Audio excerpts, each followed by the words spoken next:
Maranata. Louvado seja o nome do Senhor, porque você decidiu estar na casa de oração. E nesta noite, eu quero meditar com vocês um texto bastante conhecido pelos adventistas do sétimo dia. E eu quero convidá-los a se colocarem de pé. E por favor, abram suas Bíblias no livro do profeta Amós. Livro do profeta Amós, no capítulo 3. Eu quero meditar com vocês no versículo de número 7. Amós, capítulo 3, versículo 7. Certamente o Senhor Deus não fará coisa alguma sem primeiro revelar o seu segredo a quem? Vamos ler novamente este versículo. Certamente o Senhor Deus não fará coisa alguma sem primeiro revelar o seu segredo aos seus servos, os profetas. Assentai-vos, por favor. Deus revela antes de agir. Irmãos, dentre os textos que falam acerca do dom profético, um dos textos mais citados pelos adventistas do sétimo dia é o texto que nós acabamos de ler, Amós, no capítulo 3, versículo 7. Por quê? Porque este texto reforça a crença de que existe sim o dom profético e que antes que ocorra alguma coisa nessa terra, Deus revela com antecedência para que seu povo venha se preparar para aquele acontecimento. Só que alguns adventistas que, ao utilizar este versículo, esse texto, dizem: o segredo que Deus revela aos seus servos, os profetas, é algo que causa esperança no povo de Deus. É algo que conforta o povo de Deus. É algo que pode trazer alívio para o povo de Deus. Mas sempre quando lemos um versículo, precisamos nos perguntar: qual é o contexto dessa passagem? Qual é o contexto do versículo? Será que este texto que nós acabamos de ler traz alguma esperança para o povo de Israel? Ou, na realidade, é uma ameaça divina direcionada ao povo de Israel? Leiamos novamente o versículo 7. Amós, capítulo 3, versículo 7. Certamente o Senhor Deus não fará coisa alguma sem primeiro revelar o seu segredo aos seus servos, os profetas. Vale notar nesse texto uma verdade que é pouco abordada dentro da igreja adventista do sétimo dia. É a soberania de Deus. Esse texto nos revela que Deus está no controle da história. Ele nos revela o motivo pelo qual Deus pode revelar o seu segredo aos seus profetas. Porque Deus não está atrelado ao tempo. Deus não está preso ao tempo. Mas o tempo está debaixo da soberania de Deus. E a Nova Tradução Internacional encontra nessa passagem a soberania de Deus. E está aqui o irmão Samuel que não me deixa mentir. A sua tradução é NVI. O texto da Nova Versão Internacional nos diz o seguinte: certamente o Senhor, que irmão Samuel? Certamente o Senhor, o soberano, não faz coisa alguma sem revelar o seu plano. Seu plano aos seus servos e aos profetas. Note bem, na Nova Versão Internacional diz: certamente o Senhor, o soberano. Porque a Nova Versão Internacional, ao ler este texto, colocou esta palavra soberano? Porque é um dos atributos incomunicáveis de Deus. É a sua soberania. Ele está acima de tudo e de todos. Ele controla o tempo. O tempo está debaixo da sua soberania. Nós estamos presos ao tempo. Tudo que façamos, tudo atrelado ao tempo. Deus não está atrelado ao nosso tempo. Por isso que Ele é soberano. Mas permanece uma pergunta: que segredo é esse que Deus revela aos seus servos, ou voltando à Nova Versão Internacional, revelar o seu plano? Que segredo é esse que Ele revela aos seus servos, os profetas? Note comigo o que está por trás do livro de Amós. Interessante é que Deus levanta Amós em um período onde o povo de Israel, ou o reino de Israel, o reino do norte, foi um período em que este reino era o mais próspero financeiramente. Também em guerras, o reino do norte estava conquistando tudo, mas o reino do norte, Israel, se distanciou do Senhor. O rei do tempo de Amós, o rei que governava a nação de Israel, o reino do norte, era Jeroboão II. E por conta de Jeroboão ter se afastado de Deus, a nação de Israel também se afastou de Deus. E por conta disso, Deus levanta Amós, e Amós traz uma mensagem. Não era uma mensagem confortadora, não era uma mensagem que trazia esperança, não era uma mensagem de amor, mas Amós trouxe uma mensagem acerca da ira de Deus sobre o pecado de Israel. Tendo isso em mente, que o teor da mensagem é juízo, agora você vai entender as palavras do profeta no versículo 1 e 2 do capítulo 3. Acompanhe comigo, por favor, a leitura de Amós, no capítulo 3, versículos 1 e 2. A palavra do Senhor nos diz: ouçam a palavra que o Senhor fala contra vocês, filhos de Israel, contra toda a família que Ele tirou da terra do Egito. Ele diz: de todas as famílias da terra, somente a vocês eu escolhi, portanto, eu os punirei por todas as suas, o quê? Iniquidades. É interessante aqui, a palavra que sai da boca do profeta não está direcionada a um povo pagão, não está direcionada a uma nação idólatra, uma nação que não tinha um conhecimento acerca do Deus verdadeiro. Mas essas palavras estão atreladas ao povo que havia recebido os oráculos divinos, um povo que tinha o conhecimento da lei do Senhor. Essas palavras estavam direcionadas a Israel, o povo da aliança. E eu lhe faço uma pergunta: por que Deus tem a autoridade de castigar o seu povo?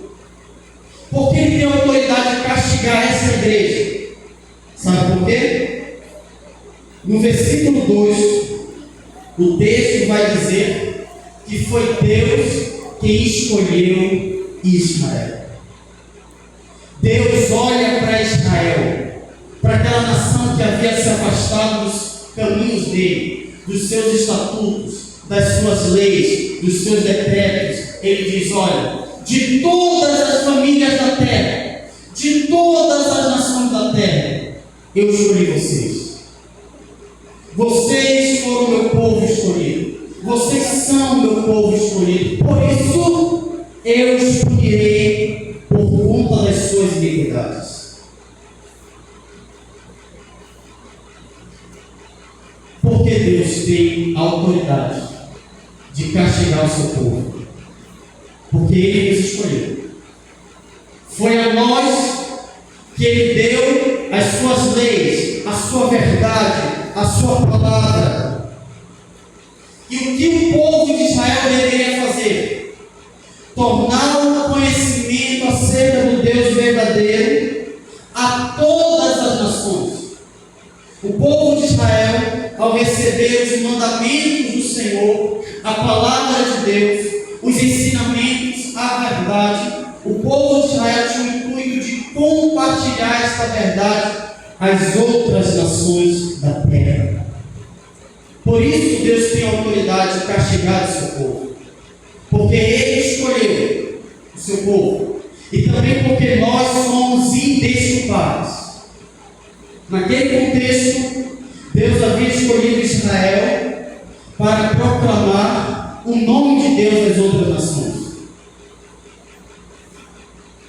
E o povo de Israel não aceitou o chamado divino. Agora de Deus ter mostrado a causa pela qual Ele vai julgar o seu povo, a partir do versículo 3, serão feitas 7 perguntas para demonstrar a autoridade do profeta em pronunciar o juízo de Deus sobre a nação de Israel. Acompanhe comigo Amós no capítulo 3, versículo 3. Veja o que o profeta vai dizer. É uma pergunta. Será que 2 andarão juntos se não tiverem de acordo? Será que 2 pessoas poderão ter um bom relacionamento se elas não tiverem o mesmo pensamento, se elas não tiverem o mesmo propósito? Aqui, irmãos, neste versículo, não está se referindo à relação de Jeová com Israel, mas sim de Deus com o seu profeta. Com essa pergunta, Deus está dizendo que tudo aquilo que sai da boca do profeta, seja para exortar, seja para repreender, seja para consolar ou pronunciar sobre o povo o juízo, sendo que este é o tema do nosso texto que nós estamos lendo, ele só pode fazer essas coisas porque há uma harmonia entre o profeta e o Deus de Israel, Jeová. Agora, as demais perguntas revelam que é um sinal vindo da parte de Deus. E este sinal que vem da parte de Deus é um sinal seguro de que o castigo era iminente e sobreviria sobre o povo da aliança. E não tinha ninguém que pudesse tardar. Acompanhe comigo Amós capítulo 3, versículos 4 a 6. Acompanhe comigo, por favor. Será que o leão vai rugir na floresta sem que tenha encontrado a presa? Será que o leãozinho fará ouvir a sua voz no covil se não tiver apanhado nada? Será que a ave cairá na armadilha se o laço não tiver armado? Será que o laço se levanta do chão sem que tenha apanhado alguma coisa? Será possível tocar trombeta na cidade sem que o povo comece a tremer? Será que sobrevirá algum mal à cidade sem que o Senhor tenha feito? Com essas perguntas, irmãos, o Deus Todo-Poderoso queria revelar aos israelitas que o juízo era iminente, que o castigo viria sobre o povo de Israel, e nada e ninguém poderia tardar esse juízo. Ninguém poderia chegar diante de Deus e dizer o seguinte: Senhor, eu vou aqui oferecer os meus filhos para tardar o seu juízo. Não adiantaria. Senhor, eu vou te oferecer todo o ouro, toda a prata, todo o bronze, todo tipo de animais que existem nessa terra, a ti, Senhor. Isso não iria tardar o juízo. O juízo já havia sido decretado. Note bem a última parte do versículo 6 e o fim do versículo 8. Vamos ler novamente a última parte do versículo 6. Será que sobrevirá o que, meus irmãos? Sobrevirá o que? Sobrevirá o que? Algum mal à cidade sem que o Senhor tenha feito. Versículo para o versículo 8. O leão rugiu, quem não ficará com medo? O Senhor Deus falou, quem não profetizará? Olha para mim. A palavra mal que aparece no versículo 6 é a palavra hebraica ra. Então, toda vez que você vê a palavrinha mal no Antigo Testamento, essa palavra no hebraico quer dizer ra. E esse termo hebraico aparece em todo o Antigo Testamento 623 vezes. E esse termo pode ser traduzido por duas formas: um mal moral ou um mal calamidade ou juízo. Isso vai depender muito do contexto. E quando nós analisamos essa palavrinha ha, dentro do capítulo 3, nós podemos entender que sempre os profetas do Antigo Testamento ensinam que o Todo-Poderoso é o Criador da paz e da calamidade.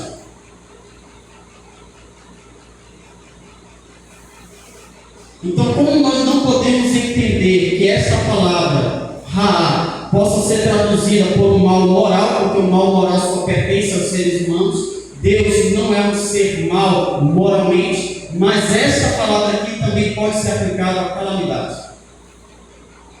Ou seja, Deus é o Criador da paz e também da calamidade, dos juízos. Sempre quando aparece a palavra calamidade, destruição, sempre está se referindo a juízo.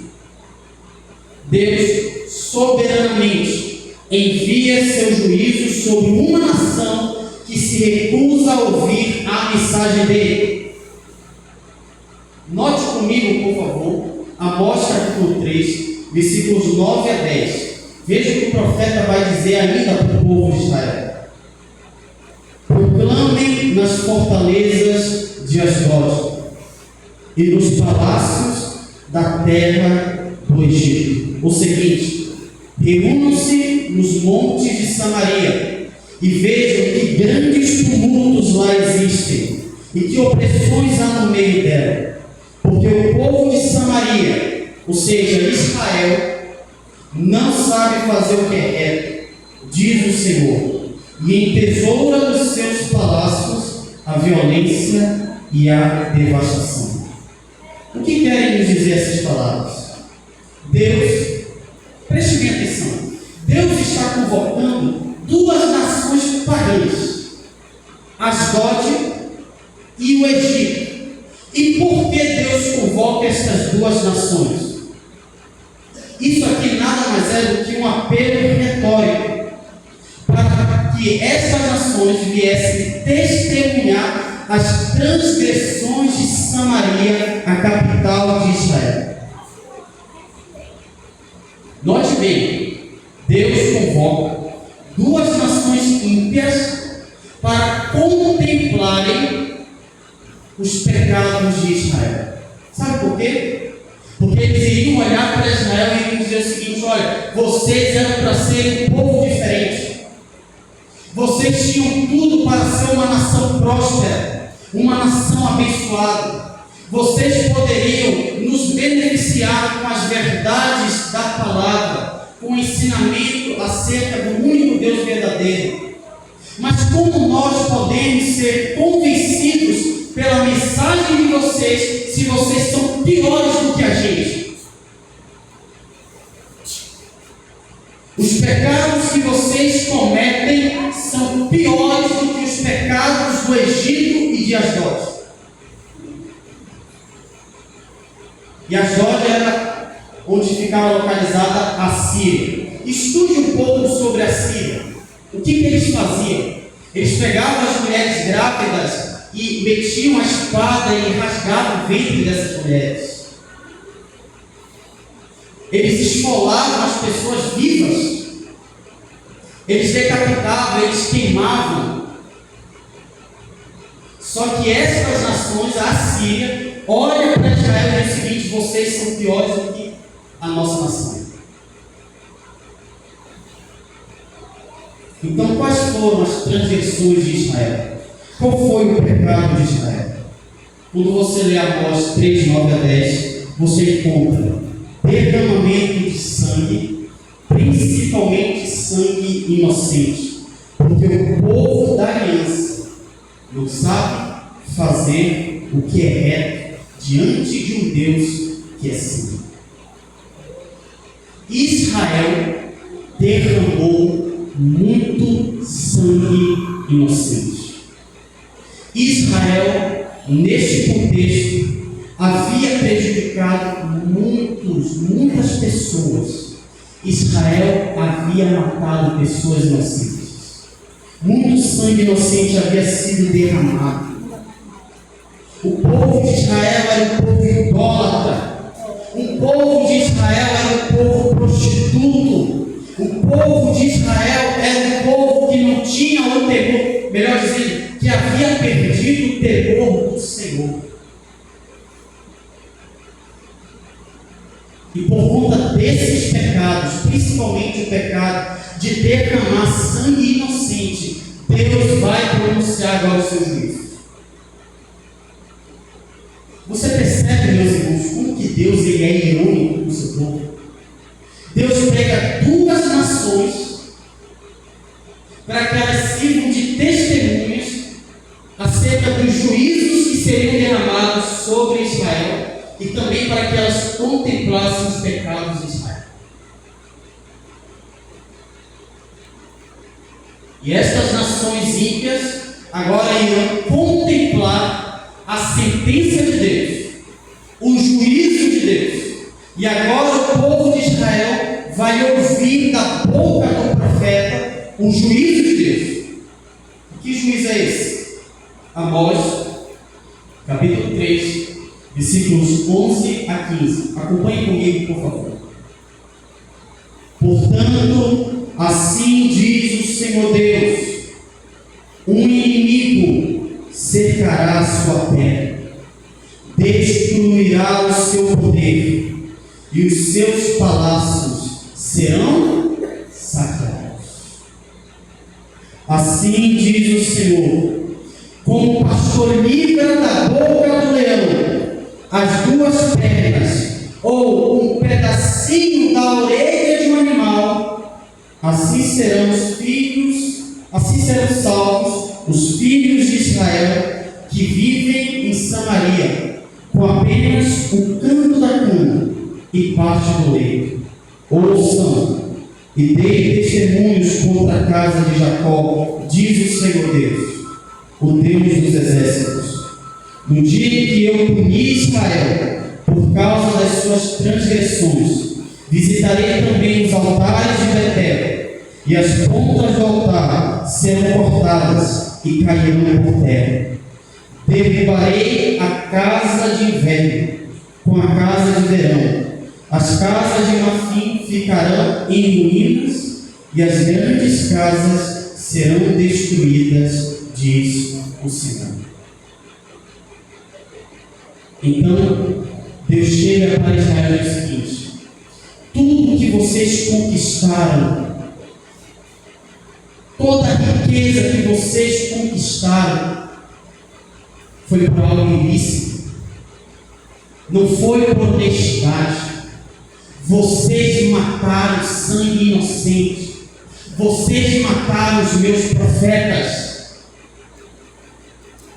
vocês destruíram o meu povo. Tudo que vocês conquistaram não foi por honestidade, mas por desonestidade. Por isso, vocês serão saqueados. Tudo que vocês têm, vocês irão perder. Não irá restar nada. Vocês vão perder tudo, porque a minha ira está contra vocês. Uma terra recheada de idolatria, recheada de imoralidade sexual, cheia de violência. Diante disso, Deus pronuncia o seu juízo. Mas o seu juízo está recheado de misericórdia, mas ao mesmo tempo que está recheado de misericórdia, essa misericórdia ela é irônica. Sabe por quê?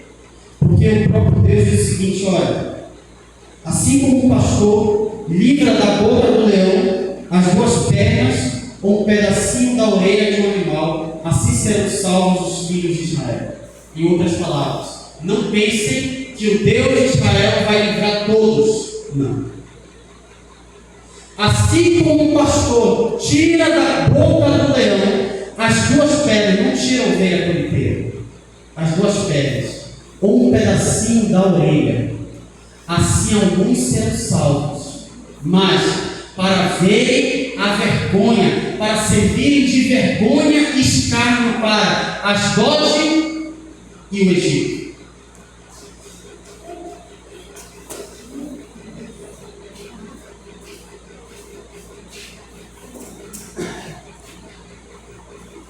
Então este povo, aqueles que seriam salvos da ira, serviriam de quê, meus irmãos? De deboche para as demais nações. Seriam ridicularizados. Mesmo sendo livrados da morte, seriam condenados à escravidão. E nós sabemos o que aconteceu com o Israel do Norte.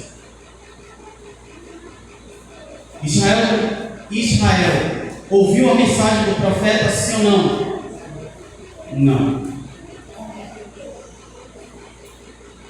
A tal ponto que esta profecia, onde Deus levantaria uma nação para destruir o povo de Israel e fazer daqueles sobreviventes escárnio para as demais nações, se concretizou. Deus levantou a Síria, e a Síria veio e destruiu o reino do norte. E os sobreviventes foram levados, foram espalhados pelas demais nações e se tornaram, estes salvos se tornaram objeto de escárnio. Porque eles se tornaram escravos. Então, analisando todo este contexto, que é um contexto de juízo, lembre-se, certamente o Senhor Deus não fará coisa alguma sem primeiro revelar o seu segredo aos seus servos, os profetas. Que segredo é esse? Juízo, destruição iminente. Irmãos, assim como Israel no passado, o Israel que havia cometido todo tipo de pecado, o Israel no presente também é um imitador do Israel do passado. Há idolatria em nosso meio, sim ou não, irmãos?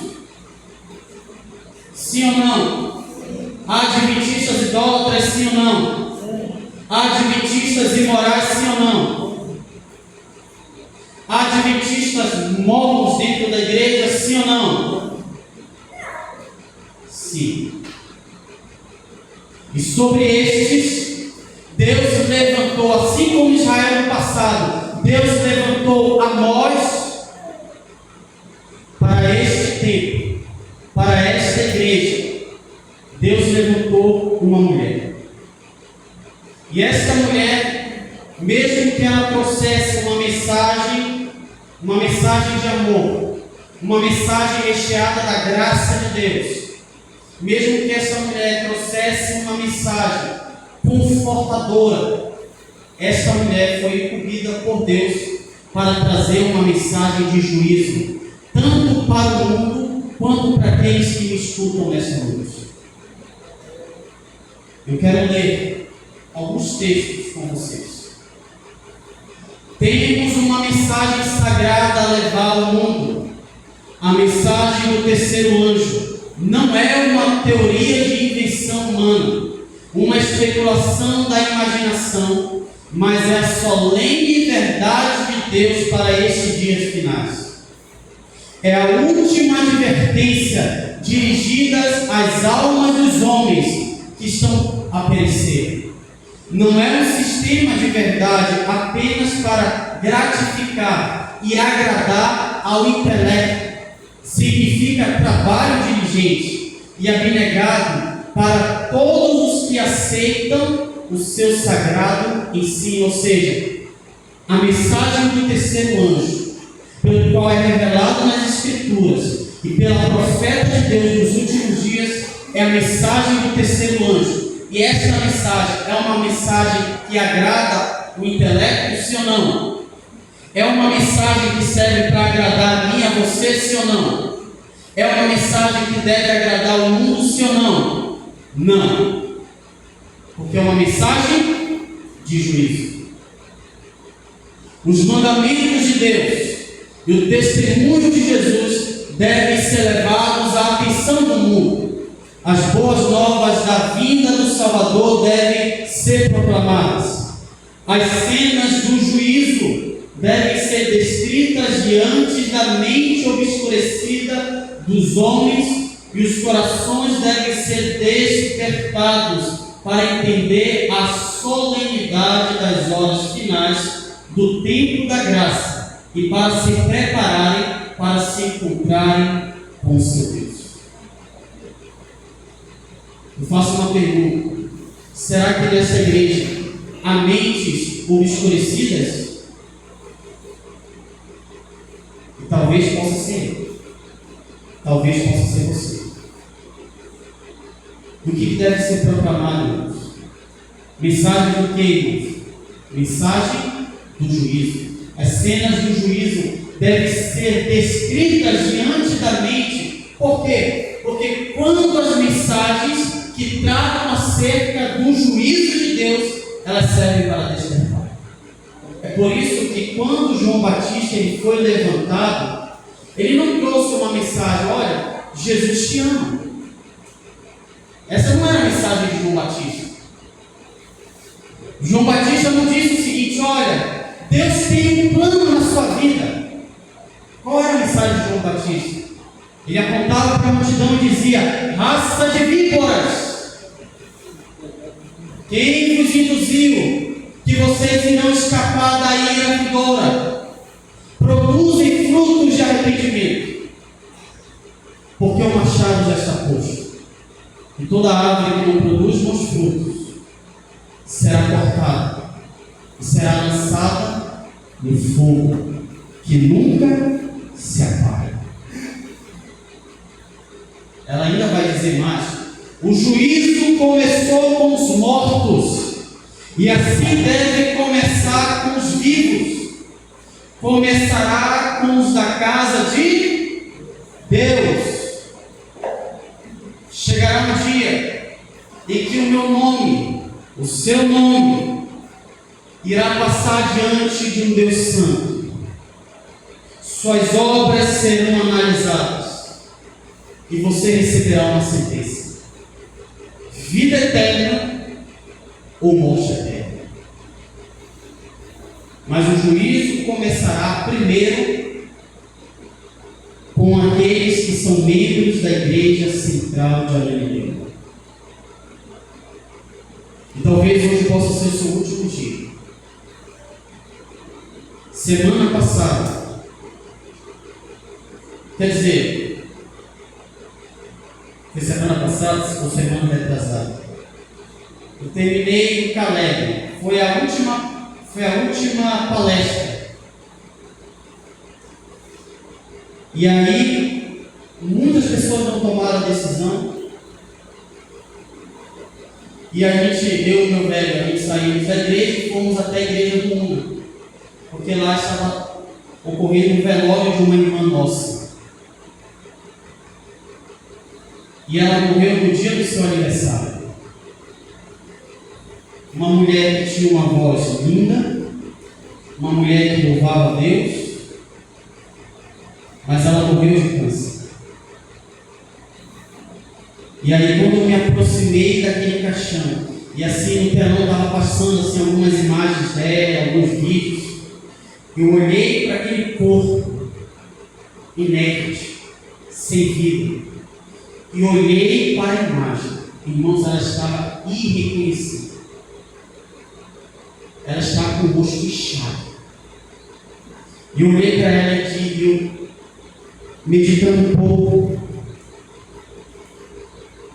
eu disse o seguinte para mim mesmo: hoje foi decidido o caso dela diante de Deus. Eu não sei se ela receberá a vida eterna ou a morte eterna. Eu tenho a plena certeza de que ela morreu em Cristo. Mas é muito complicado a gente julgar os corações, porque o julgamento não nos pertence. Mas eu olhei para aquele corpo e eu pensei: um dia eu estarei aí. E um dia a morte chegará para você. A morte irá bater na porta da sua casa. E a pergunta é: como você está com Deus? Porque de duas, uma. Ou você irá morrer e o seu caso será decidido, ou, enquanto em vida, e nós não sabemos em que momento o nosso nome irá passar diante de Deus, nós seremos julgados e receberemos a sentença. Por isso que eu digo, meus irmãos, não brinque com o pecado. Não brinque de ser adventista do sétimo dia. É um privilégio termos o conhecimento da verdade, mas é uma grande responsabilidade, porque um dia este juízo, que começou com os mortos, chegará até a casa de Deus, chegará a nós. E a gente vai fazer uma pergunta: começará com os da casa de Deus, e se eles não comparecerem perante o tribunal de Deus, como poderão ser considerados dignos? Se você não vive diariamente na presença de Deus, como você pode ser considerado digno diante de Deus? Os que estiverem sobre a terra, quando Cristo terminar a intercessão no santuário celestial, deverão, sem mediador, estar em pé na presença do Deus Santo. As suas vestes devem estar imaculadas, o caráter liberto do pecado, pelo sangue da aspersão.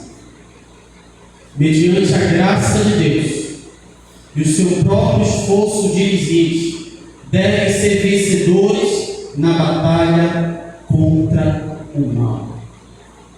Ou seja, a vitória sobre o pecado deve ocorrer em que momento, irmãos? Em vida. Em vida, você tem que mudar os seus defeitos de caráter. Todos nós temos defeitos de caráter. E não pense que quando Cristo voltar, Ele vai transformar você. Cristo, Ele só vai transformar o seu corpo, mas o seu caráter é transformado diariamente. Aqui e agora. Não pense: eu sou uma mulher lixosa, mas naquele grande dia Deus vai mudar. Não. Naquele grande dia você vai continuar sendo lixosa. Eu sou um mentiroso, mas naquele grande dia, quando Cristo voltar, Ele vai tirar a mentira de mim. Não. Você vai continuar sendo mentiroso se você não querer a mudança. Se você não decidir hoje vencer a mentira, não viver na prática da mentira.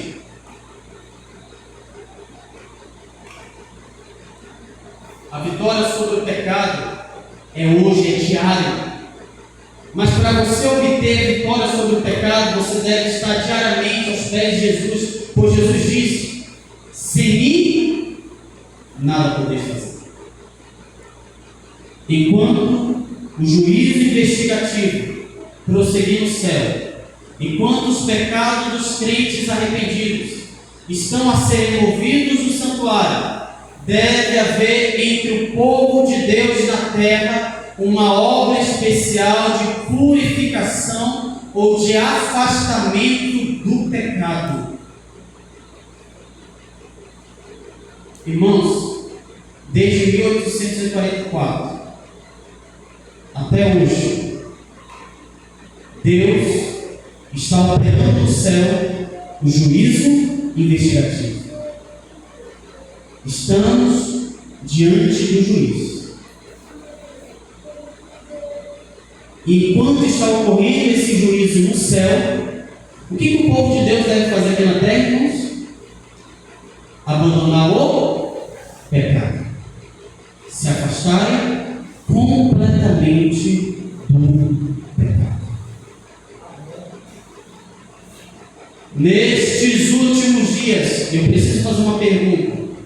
Você crê de todo o coração que esta geração faz parte dos últimos dias, sim ou não? Você crê de todo o coração que nós estamos vivendo nos últimos dias, sim ou não? Sim ou não? Sim. Então, nestes últimos dias, Deus tem falado aos homens por meio do testemunho de seu Espírito. Então, diante de Deus nós somos indesculpáveis. Deus tem falado aos homens por meio do testemunho de seu Espírito. Deus tem falado conosco por meio das pregações que são feitas no púlpito dessa igreja.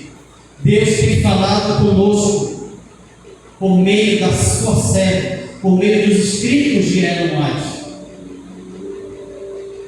A esse respeito, se manifesta um perigo contra o qual deseja investir.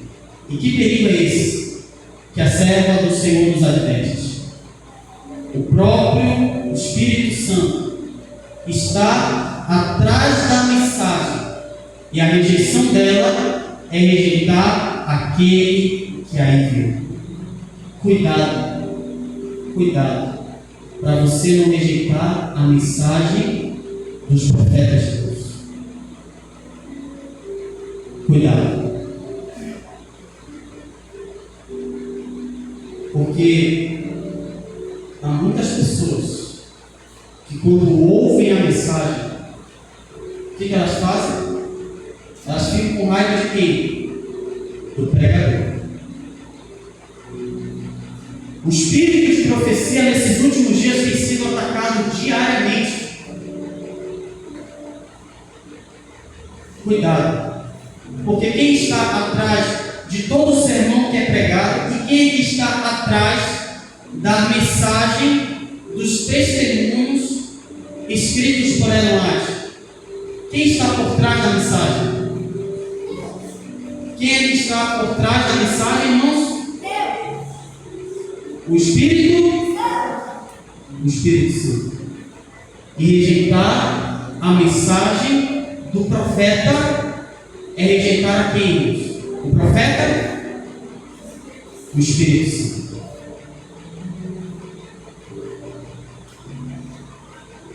Amós, capítulo 3, versículo 7. Certamente o Senhor Deus não fará coisa alguma sem primeiro revelar o seu segredo aos seus servos, os profetas. E que segredo é esse, irmãos? Juízo. Mas a graça de Deus está estendida a nós hoje. Ele nos deixou o seu Espírito, para que o seu Espírito viesse até o nosso ponto e nos convencesse do pecado, da justiça e do juízo. Por isso eu digo a cada um de vocês: arrependam-se dos seus pecados. Arrependam-se dos seus pecados. Abandonem a vida de pecado. Abandonem as paixões do mundo, os prazeres do mundo, porque o juízo já foi pronunciado. E muitos que fazem parte do livro desta igreja receberão esses juízos, caso não se arrependam dos seus pecados. Mas o único que tem o poder de nos afastar dos pecados e de nos purificar por meio do fogo é o Espírito Santo. E nesse momento a minha autoridade, meu irmão Samuel, irá louvar o Senhor.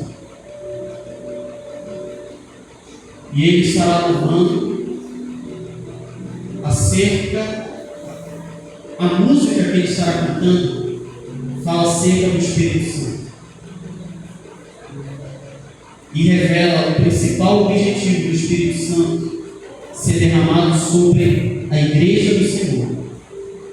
É nos purificar dos nossos defeitos de caráter.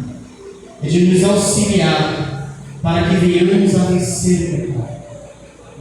Se este é o seu desejo, de se arrepender dos seus pecados, de abandonar o mundo e de ter uma vida entregue ao Senhor, seja o seu desejo, enquanto o irmão Samuel estiver louvando a Deus, se coloque de pé dizendo: Senhor, eu quero teu Espírito, purifica-me dos meus pecados, faça-me ter um nojo, Senhor, pelas coisas do mundo. Por favor, se hoje vocês ouviram a voz do Senhor, não endureçam os seus corações.